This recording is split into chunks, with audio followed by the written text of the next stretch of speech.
Halo Bapak Ibu, Sobat Arkas dimanapun Anda berada. Semoga Anda semua selalu dalam keadaan sehat walafiat. Ya, kali ini kita akan bahas lebih dalam tentang Arkas 4. Terutama bagi Bapak Ibu yang masih merasa bingung atau kesulitan karena mungkin belum terbiasa ketika membuat RKS dan menuangkan kegiatan dan pembiayaannya ke dalam Arkas. Video ini adalah part pertama dari rangkaian pembahasan Arkas 4 ini. Nah, di sini kita akan bahas 5 hal yang wajib disiapkan oleh Bapak Ibu sebelum membuat kertas kerja di Arkas 4. Ini sangat penting, serius. Karena ini merupakan modal awal atau bahan baku lah istilahnya, yang nantinya akan jauh lebih memudahkan Bapak Ibu pada saat Bapak Ibu akan membuat RKS. Apa saja kelima hal tersebut? Mari kita langsung ke pembahasannya. Oke, 5 hal yang harus disiapkan sebelum kita membuat kertas kerja di Arkas versi 4 atau sebelum kita membuat dan menyusun RKS lah istilahnya. Nah, yang pertama adalah rapor pendidikan. Apa itu rapor pendidikan? Rapor pendidikan bisa dikatakan sebagai gambaran capaian kualitas atau mutu sekolah. Lalu bagaimana bentuk dari rapor pendidikan itu sendiri? Nah, ini dia. BEM. Ini dia penampakannya. Ini adalah rapor pendidikan.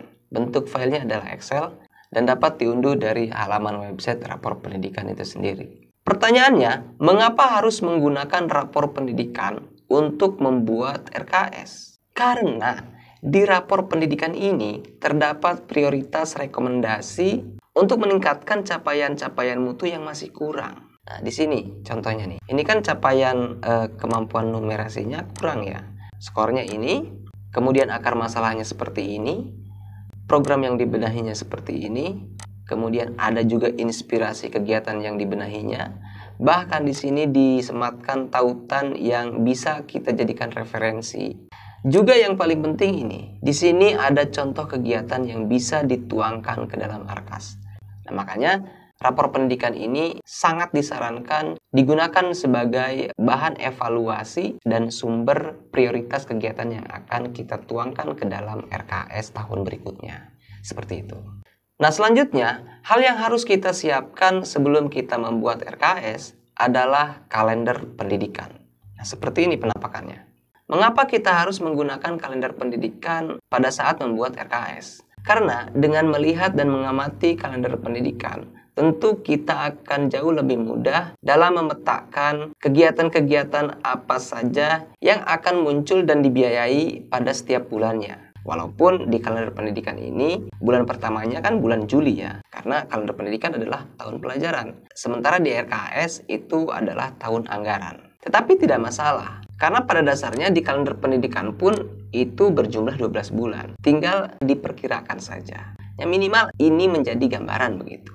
Contoh begini, nah di bulan Juli ini kegiatan yang sudah rutin muncul adalah kegiatan PPDB. Dalam kegiatan PPDB, maka akan muncul pembiayaan apa saja yang dapat dibiayai oleh dana BOSP.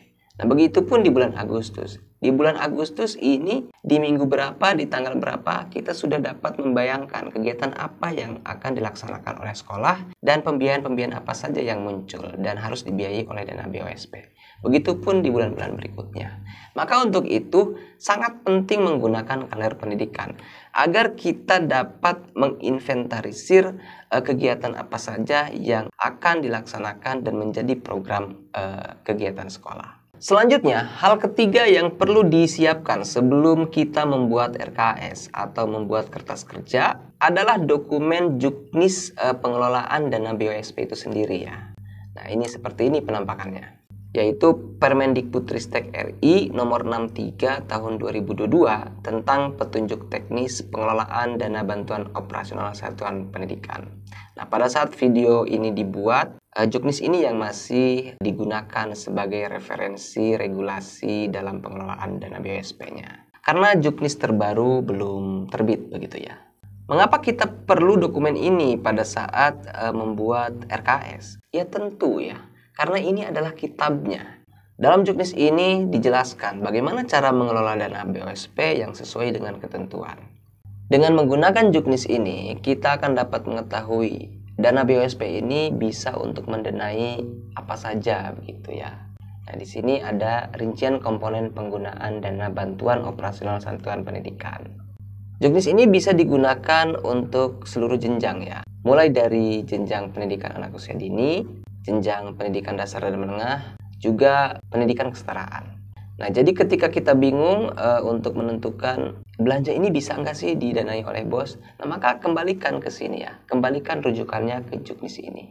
Serta di dalam juknis ini pun kita dapat mengetahui hal-hal apa saja yang dilarang ya, yang tidak boleh dilakukan oleh sekolah. Nah, selanjutnya, hal keempat yang harus disiapkan sebelum kita membuat RKS atau membuat kertas kerja adalah arsip dokumen RKS tahun sebelumnya. Ini adalah dokumen RKS yang dicetak dari Arkas untuk tahun anggaran sebelumnya, yaitu anggaran 2023. Mengapa kita perlu dokumen ini ketika kita mau membuat RKS untuk tahun depan? Karena dengan menggunakan RKS tahun sebelumnya, kita akan lebih mudah untuk menentukan kegiatan apa saja yang masih akan kita lanjutkan pembiayaannya di RKS tahun berikutnya.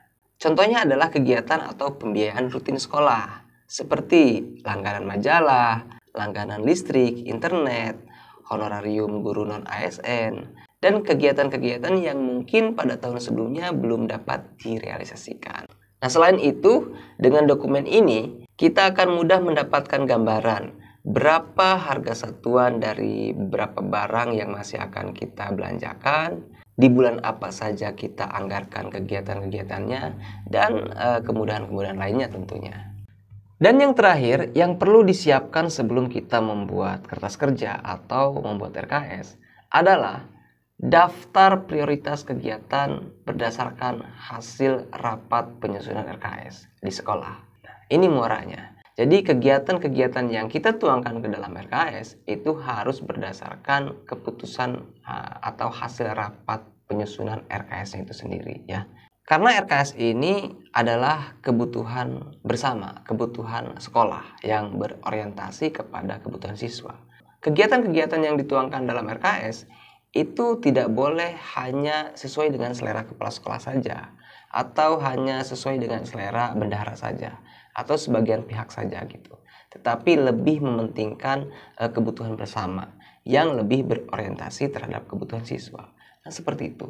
Maka tahapan rapat penyusunan RKS ini wajib dilaksanakan. Tidak boleh di-skip, tidak boleh ditiadakan, tidak boleh dianggap tidak penting. Nah, jadi itu Bapak Ibu ya. 5 hal yang perlu kita siapkan agar kita lebih mudah dalam membuat kertas kerja atau membuat RKS untuk tahun berikutnya. Terima kasih telah menyimak videonya sampai selesai. Jika ada hal-hal yang perlu kita diskusikan, silahkan tinggalkan jejak di kolom komentar. Dan di video berikutnya, kita akan membahas bagaimana cara mengaktifkan kertas kerja untuk tahun anggaran 2024 yang benar di Arkas versi 4. Masih bersama saya Kendi, tetap di Jaljal TV. Dadah!